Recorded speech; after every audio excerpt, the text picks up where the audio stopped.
illallah, la ilaha illallah, la ilaha illallah, la ilaha illallah, la ilaha illallah, la ilaha illallah, la ilaha illallah, la ilaha illallah, la ilaha illallah, Muhammadur Rasulullah.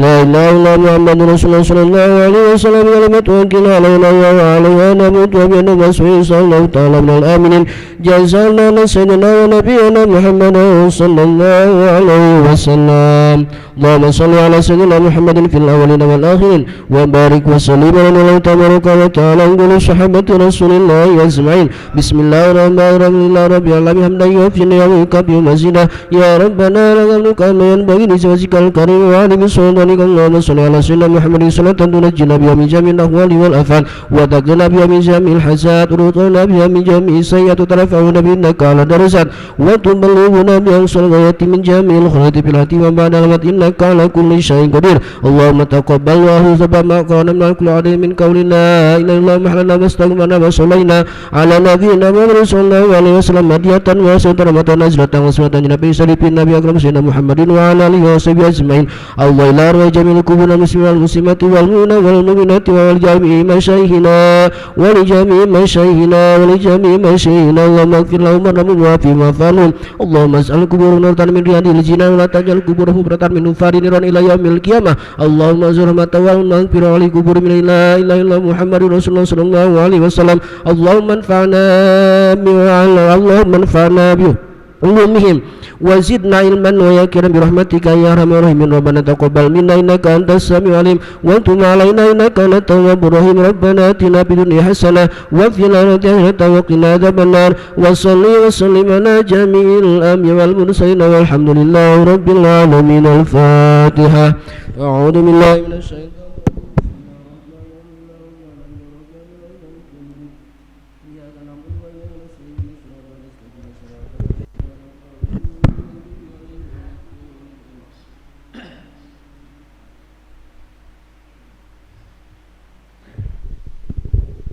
Bismillahirrahmanirrahim. Alhamdulillahi saddaqa wa'dah wa nasara 'abdah wa ajajundah wa hajamal ahjaba wahdah. Asyhadu an la ilaha illallah wahdahu la syarikalah wa asyhadu anna Muhammadan abduhu wa rasuluhu alladzi la nabiyya ba'dah. Qala Allah ta'ala fil Qur'anil Karim, a'udzu billahi minasyaitonir rajim. Qad aflaha man tazakka wa dzakara isma rabbih fasalla.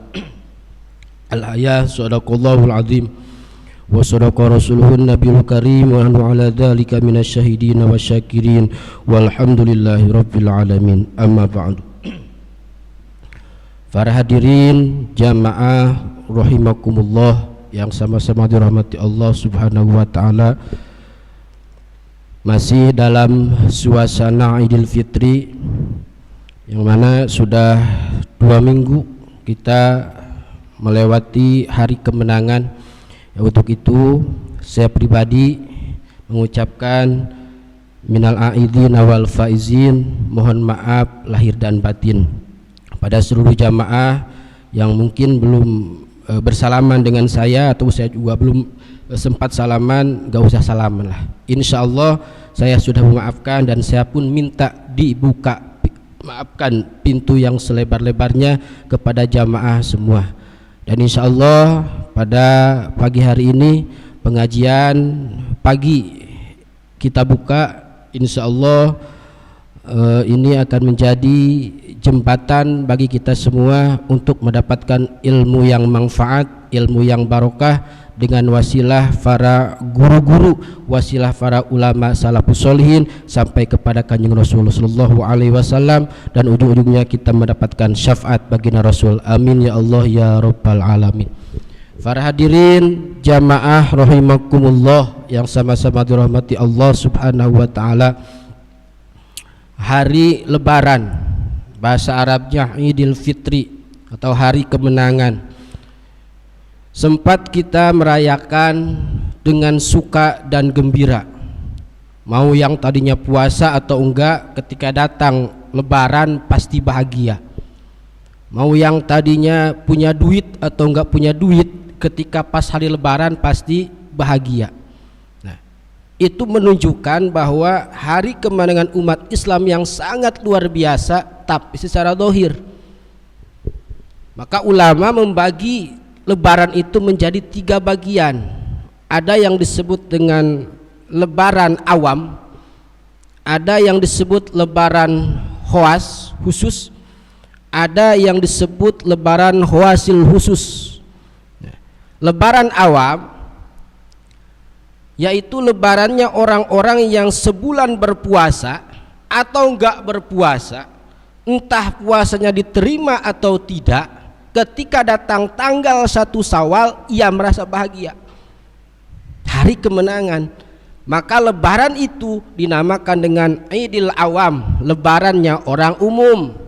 Mau tadinya puasanya tamat, mau tadinya gak pernah sholat tarawih, mau tadinya apapun, ketika datang tanggal 1 Syawal, hari lebaran, itu pasti bahagia. Pakai baju baru, kue banyak di rumah. Nah, itu kan suatu kebahagiaan yang luar biasa ya. Maka disebut dengan lebaran awam, lebaran umum ya. Ada lagi yang kedua disebut dengan lebaran khusus atau khuas.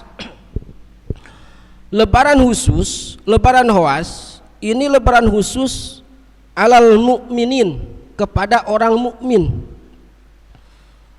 Jadi enggak sembarangan orang yang mendapatkan lebaran ini. Kalau tadi mah lebaran awam, mau dari anak kecil sampai yang tua, mau ahli ibadah atau ahli maksiat, ketika datang tanggal 1 Syawal pasti bahagia. Itu umum. Tapi lebaran ini lebaran khusus, Pak. Lebaran yang mana orang mukmin pun gak sebagian mendapatkan. Ya Allah, ya Rabbi ya Karim. Karena bahasanya khusus orang mukmin yang ahli ibadah, yang mana ketentuan dan kemenangannya oleh Allah diberikan khusus. Ini pun gak bersangkutan, gak berkaitan dengan tanggal 1 Syawal, kapanpun bisa terjadi. Ini disebut dengan lebaran khusus. Barang siapa yang mendapatkan lebaran ini, semuanya ada 5, maka yakin pasti ini menjadi suatu kebahagiaan yang luar biasa bagi mukmin. Ini dikutip dari hadis Anas bin Malik. Al-mu'minun khamsatu a'yad. Orang mukmin itu khamsatu a'yad, mempunyai 5 lebaran. Orang mukmin, lebarannya orang mukmin. Orang mukmin yang ahli ibadah, insya Allah kebagian, dan kita pun berharap mendapatkan lebaran ini. Tapi orang mukmin yang ahli maksiat masih tanda tanya. Apalagi orang kafir, apalagi orang munafik, yakin gak akan mendapatkan lebaran ini. Karena ini disebut dengan lebaran khusus, orang mukmin mesti mendapatkan ini. Kita usahakan. Yang pertama, al-awwalu kullu yaumin yamuru alal mu'minina wa la yuktabu alaihi danbun fahuwa yaumun id. Lebaran khusus yang pertama yang Allah berikan kepada orang mukmin, tidak diberikan kepada orang kafir, bahkan tidak diberikan kepada orang mukmin yang maksiat. Yang pertama, kullu yaumin yamuru alal mu'minin wa la yuktabu alaihi danbun. Setiap hari ia tidak pernah mendapatkan dosa, setiap hari ia tidak pernah melaksanakan maksiat. Ya Allah, ya Rabbi ya Karim. Orang mukmin setiap hari tidak pernah melaksanakan maksiat. Orang mukmin tidak pernah ditulis oleh malaikat sebagai dosa. Orang mukmin setiap hari melangkah kakinya tidak mendapatkan dosa. Berarti bebas. Artinya tidak maksiat. Artinya orang ini tidak pernah melaksanakan maksiat, baik maksiat lisan, maksiat mata, maksiat lain sebagainya. Apalagi yang maksiat besar seperti zina, mabuk dan lain sebagainya. Maksiat kecil seperti melihat bukan mahram, terus sebagai anggota tubuh tidak pernah maksiat, maka ini fahuwa yaumun id. Ini disebut dengan hari lebaran, hari kemenangan. Kita tidak pernah maksiat, kita gak melaksanakan maksiat di hari itu, maka kita disebut dengan orang yang berlebaran. Ya Allah, ya Rabbi ya Karim. Karena susah, Pak. Setiap hari pasti ada aja kita dosa yang gak kerasa. Maka ditimbang, hasibu angpusakum qabla an tu'asabu, Sayyidina Umar. Hisab, hitung setiap hari, banyakkan dosa, banyakkan amal soleh. Kalau banyakkan amal soleh berarti kita lebaran. Kalau banyakin dosa, berarti ini berbahaya. Ujian yang pertama yang mesti kita laksanakan, usahakan jangan pernah kita maksiat. Beramal soleh kita tidak bisa, belum tentu amal soleh kita diterima. Usahakan kita gak pernah menyakiti orang lain. Itu kuncinya. Insya Allah ketika kita tidak pernah melaksanakan maksiat, ini disebut dengan Yaumun Id, hari lebaran. Ya Allah ya Rabbi ya Karim. Satu. Yang kedua, wasani alladzi yakhruju bihi minad dunya bil iman wasyahadati wal ismati min kaidi syaitan. Lebaran orang mukmin yang kedua, ketika azalnya dicabut, ketika ruh dicabut oleh malaikat Azrail, ia membawa iman dan Islam, wasyahadati wal ismati min kaidi syaitan, dan selamat dari tipu daya setan ketika syakaratul maut, dan meninggalnya, matinya dalam keadaan iman wal Islam, fahuwa yaumun id, maka orang tersebut disebut dengan lebaran. Ya Allah ya Rabbi ya Karim. Akhir hayat yang menentukan bahagia atau celaka adalah ketika syakaratul maut. Orang yang masuk neraka itu ditentukan dalam syakaratul maut. Kalau syakaratul mautnya selamat, maka surga. Kalau syakaratul mautnya tidak selamat, berarti neraka. Inilah syakaratul maut menjadi awal perjalanan kita menempuh tempat terakhir, surga atau neraka, ditentukan dalam syakaratul maut. Kalau kita lihat, buka kitab Daqaiqul Ahbar, terus kitab Tadhkiratul Qurtubi tentang bagaimana syakaratul maut, itu sangat menyedihkan. Bahkan ketika dulu pernah saya ngaji kitab Tadhkiratul Qurtubi dan kitab Daqaiqul Ahbar, disurah oleh guru dengan detail-detailnya tentang syakaratul maut, sampai santri waktu itu menangis karena nggak kuat. Bahkan ketika melogat pun nggak ada yang kuat. Karena dengan bahasa guru yang mungkin dengan memakai perasaan, ketika menyurah dan melogot bab sakaratul maut, di antaranya surahan dari kitab Tadhkiratul Qurtubi, sakaratul maut itu lil ibarat kita dimasukkan hinis, bahasa Sundanya hinis itu apa itu? Hinis, awi, apa itu? Bambu kan ada. Bambu kalau kita iris, bambu ada tuh bekas-bekasnya, dimasukkan ke dalam seluruh anggota tubuh kita dari bawah, terus ditarik, tret, itu paling rendah seperti itu. Bahasa Sayyidina Ali, 40 pedang itu nggak kerasa dibandingkan dengan syakaratul maut. Jadi ingat kisah di zaman dulu, ada nabi yang bisa membangkitkan orang soleh. Ini terjadi dalam kisah, seorang nabi diberi mukjizat oleh Allah bisa menghidupkan kembali orang mati. Wakilah Kanjeng Nabi Isa, ini kisahnya, wakilah nabi yang lain. Nah, suatu hari nabi ini pengen tahu bagaimana sakitnya rasa sakaratul maut. Akhirnya nabi tersebut mendatangi satu kuburan, yang kuburannya ini kuburan ahli soleh, ahli ibadah, Pak. Begitu dibangunkan, wahai ahli ibadah, bangun. Begitu bangun, benar, terjadilah perbincangan. Wahai Nabiullah, ada apa engkau membangunkan aku di sini? Wahai ahli kubur, sudah berapa tahun kamu dikubur di sini? Saya sudah 100 tahun dikubur. Lalu pengalaman apa yang kamu dapatkan? Weh Nabi Allah, aku ketika di dunia aku tidak pernah melaksanakan maksiat sama sekali. Aku selalu beribadah kepada Allah, aku selalu menjalankan perintah Allah. Tapi dalam sakaratul maut 100 tahun rasa sakitnya masih kerasa sampai saat ini. Ya Allah Rabbi ya Karim, 100 tahun ahli ibadah, rasa sakit sakaratul maut masih kerasa. Ahli ibadah. Ya Allah Rabbi ya Karim.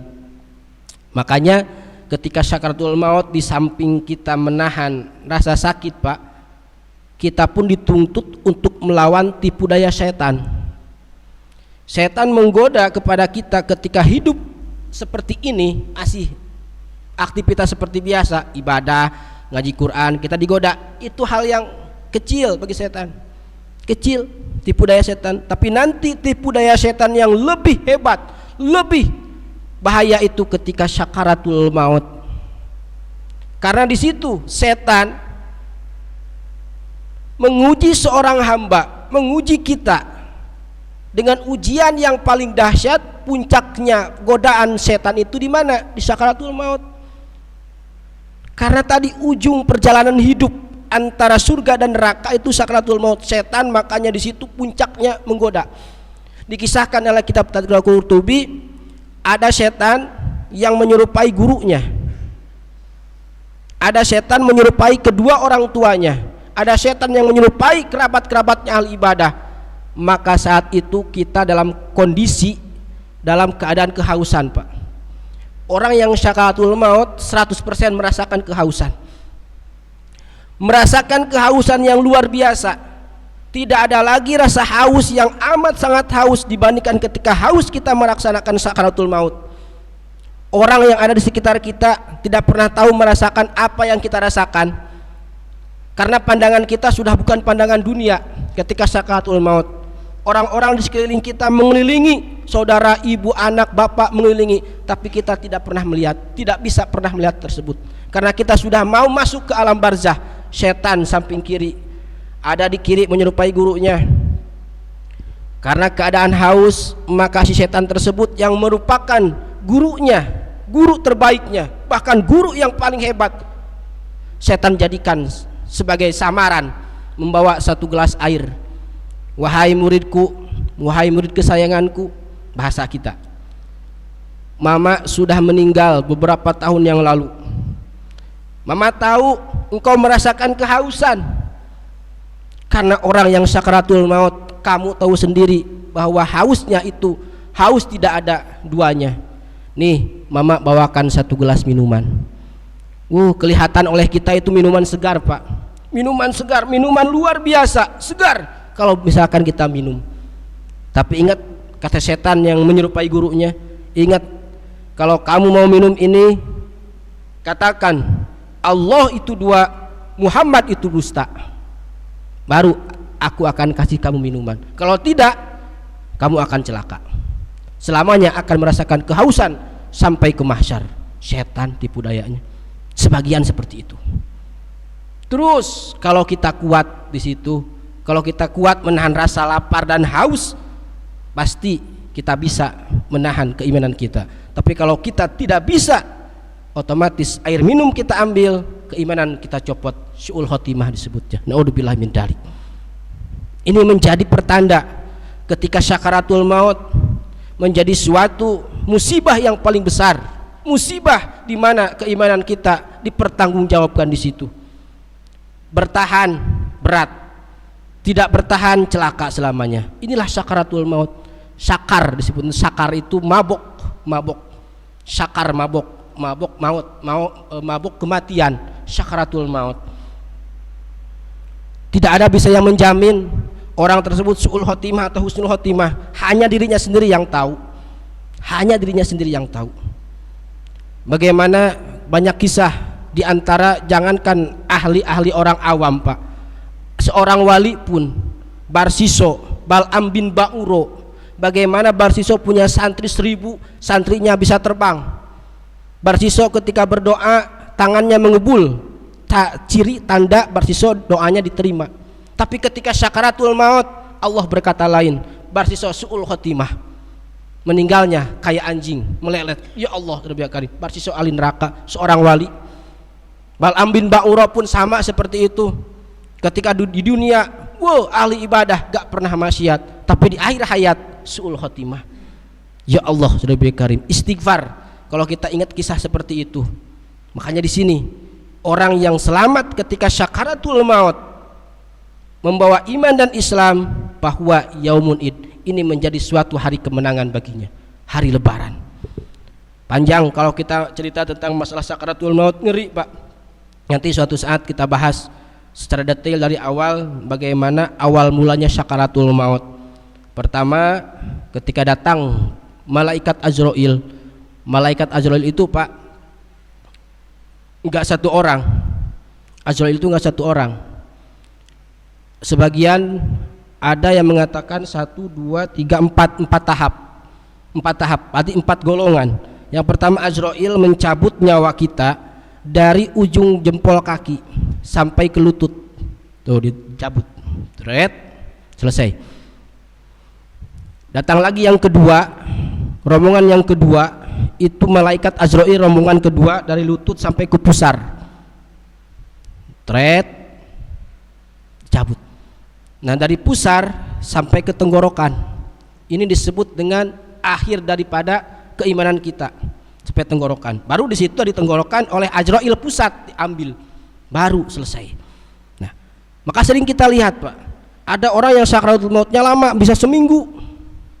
Ada juga yang gampang, nah kan? Karena bertahapan malaikat Azrail mencabut nyawa kita itu enggak sekaligus, bertahap. Ini kalau misalkan kita merasakan sakaratul maut sampai 1 minggu, naudzubillah min dalik, sakitnya luar biasa, mungkin bisa terjadi.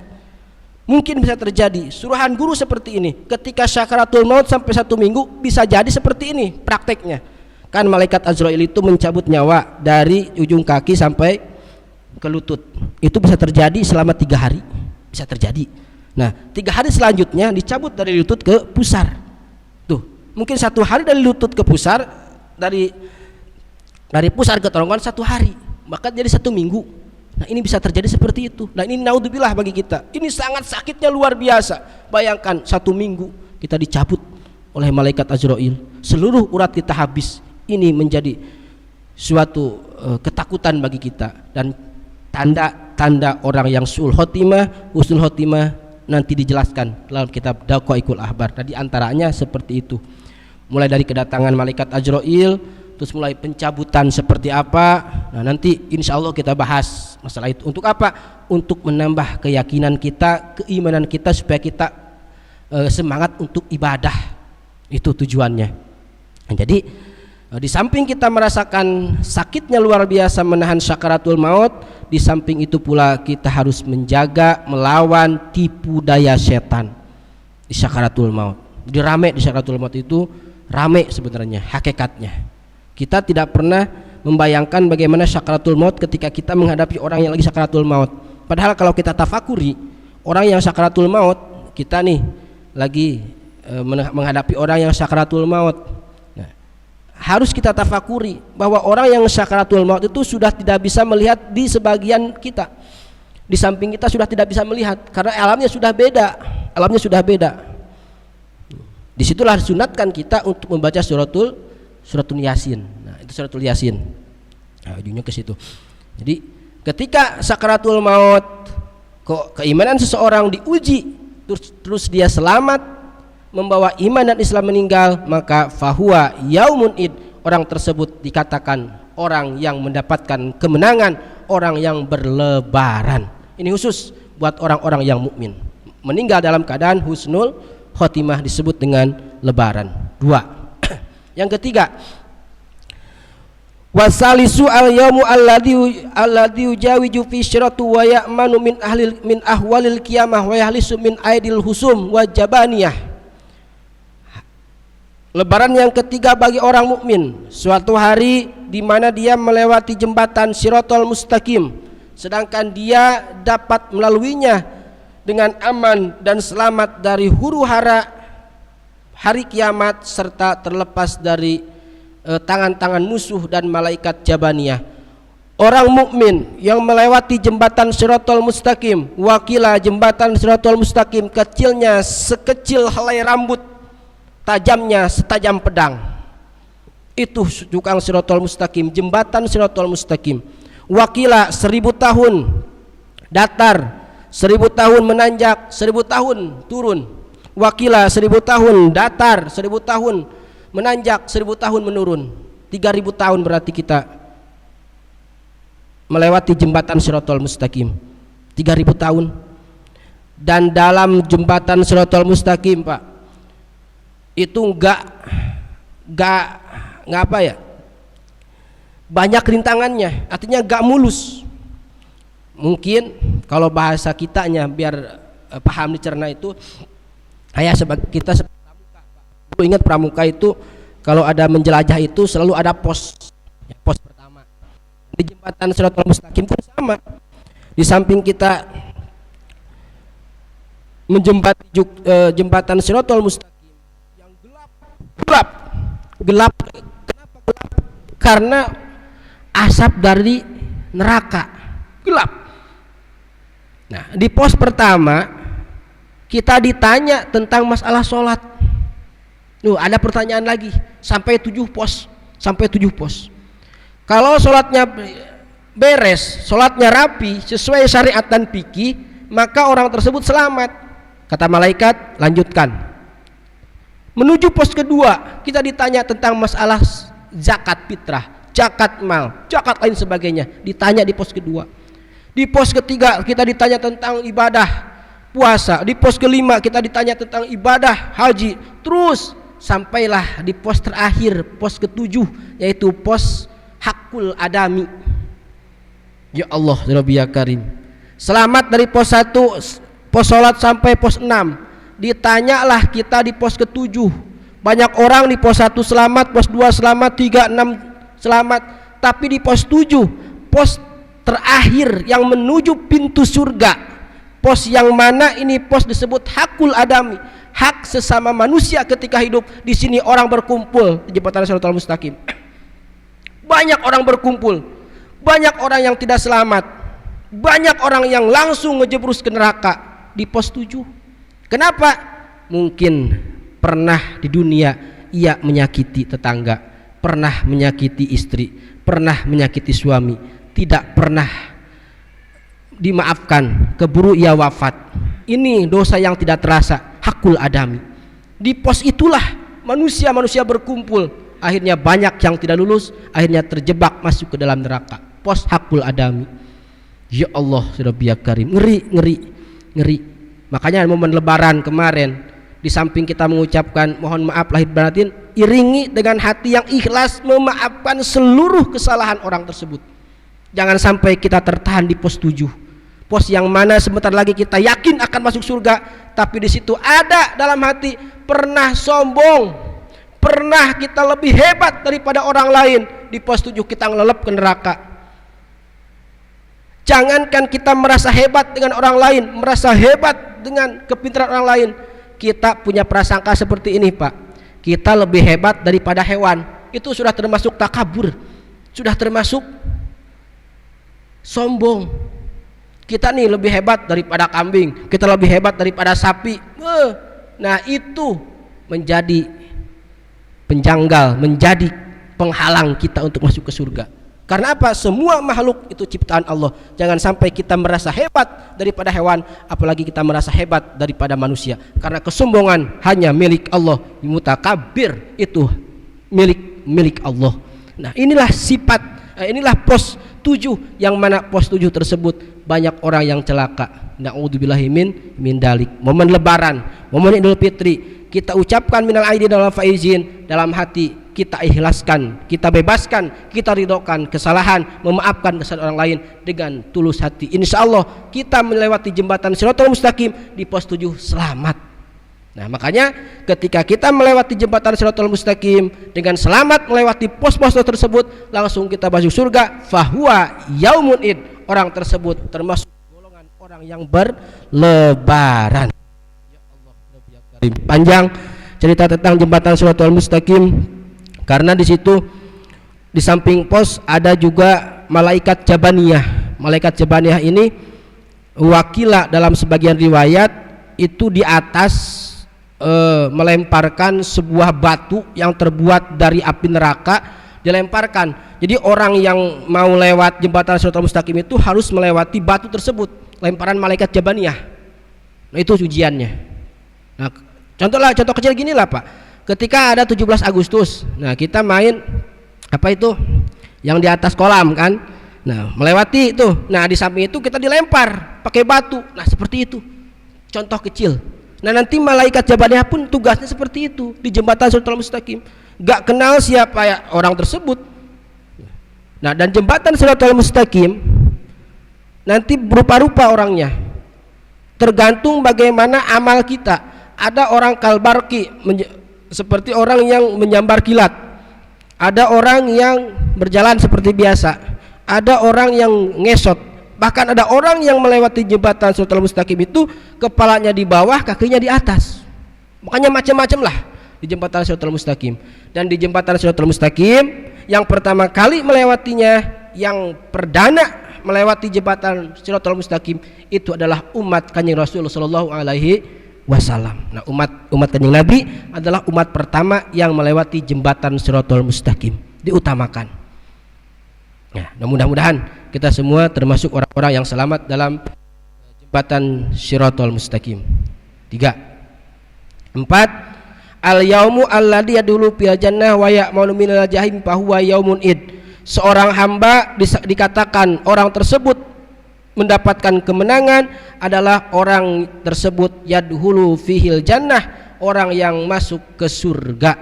Nah, orang masuk surga sudah melewati mulai dari syakaratul maut, sudah melewati jembatan Shiratal Mustaqim, ujung-ujungnya masuk surga. Ini termasuk bahwa yaumun id, orang tersebut disebut dengan hari kemenangan. Hari kemenangan. Wal khamisu, yang kelima, al yaumu alladzi yanzuru fihi ilallah bahwa yaumun id.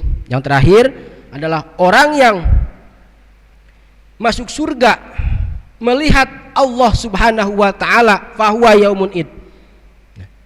Gambaran tauhid kita melihat Allah secara zahir itu nggak bisa. Nanti di surga ada kita melihat Allah Subhanahu wa taala. Tapi dengan melihat Allah itu jangan kita bayangkan dengan mata ini, Pak, dengan telinga ini, dengan tangan ini, karena Allah itu bukan sosok yang bisa dilihat oleh mata dohir. Nah, berarti bagaimana pertanyaan ini? Pertanyaan ini gak mesti dijawab. Nanti urusan Allah di surga seperti apa melihatnya. Jadi kenikmatan surga itu gak ada yang bisa mengalahkan ketika kita melihat Allah di surga. Kenikmatan surga, kita bisa makan apa aja, termasuk minuman-minuman, termasuk bidadari dan lain sebagainya. Itu kan suatu kenikmatan. Tapi ketika kita melihat Allah di surga, semua kenikmatan isi surga semuanya lenyap karena kita nikmat melihat Allah Subhanahu wa taala. Gambarannya seperti ini, Pak. Bapak punya istri cantik. Bapak punya istri. Istri Bapak di kampung. Ya kan? Makanan Bapak kesukaan itu bala-bala atau gorengan, dikirim dari kampung, bikinan istri. Selalu setiap hari Bapak dikirim tuh oleh istri itu gorengan dari kampung, kesukaan Bapak, istri yang masak, yang bikin. Nah, Bapak menikmati kan? Oh, ini nikmat sekali gorengan ini karena bikinan istri sendiri. Nah, selang beberapa hari istri Bapak datang, ketemu sama Bapak, maka yang Bapak rasakan bukan gorengannya tapi istrinya yang Bapak rasakan nikmatnya karena yang bikinnya. Gambarannya seperti itu, Pak. Surga, kenikmatan surga semuanya akan lenyap ketika kita melihat Allah Subhanahu wa taala yang membikin surga. Ya Allah Rabbi Karim. Nah, cuman nanti di surga itu melihat Allah itu beda-beda. Ada yang 1 jam sekali, ada yang setengah jam sekali, ada yang 2 menit sekali, bahkan ada yang 1 detik sekali, bahkan ada yang 1 bulan sekali, 1 tahun sekali. Tergantung bagaimana amal kita ketika di dunia. Kalau kita ingatnya kepada Allah setahun sekali Idul Fitri, berarti ketemu Allahnya di surga setahun sekali. Seperti itu. Sebulan sekali ingat kepada Allah di dunia, sebulan sekali kita ketemu Allah di surga sebulan sekali. Seperti itu bagaimana tingkatan amal kita ingat kepada Allah di dunia. Nah, ini menjadi suatu kemenangan bagi orang yang melihat Allah di surga, menjadi suatu yaumun id, hari lebaran. 5 hari lebaran orang mukmin, yaitu yang pertama, setiap hari ia tidak pernah melaksanakan dosa. Kita balikan, ketika kita tidak melaksanakan dosa di muka bumi ini setiap hari, nanti meninggal dalam keadaan husnul khotimah. Ketika meninggal dalam keadaan husnul khotimah, terus kita nanti melewati jembatan Shiratal Mustaqim akan selamat.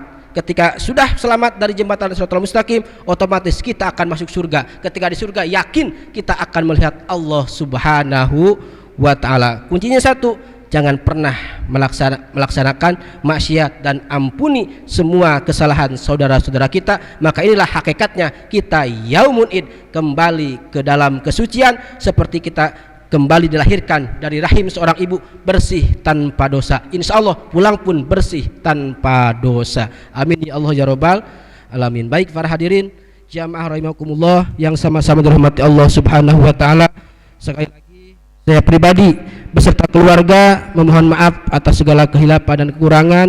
Minal aidin wal faizin, mohon maaf dibukakan pintu maaf yang seluas-luasnya, karena tidak ada lagi dosa yang paling ampuh adalah dosa menyakiti orang lain, dan tidak lagi pengampunan yang luar biasa selain memberikan maaf kepada orang lain. Mudah-mudahan kita termasuk orang-orang yang mendapatkan maghfirah dari Allah Subhanahu wa ta'ala. Amin ya Allah ya Rabbal alamin. Wallahu a'lam bishawab.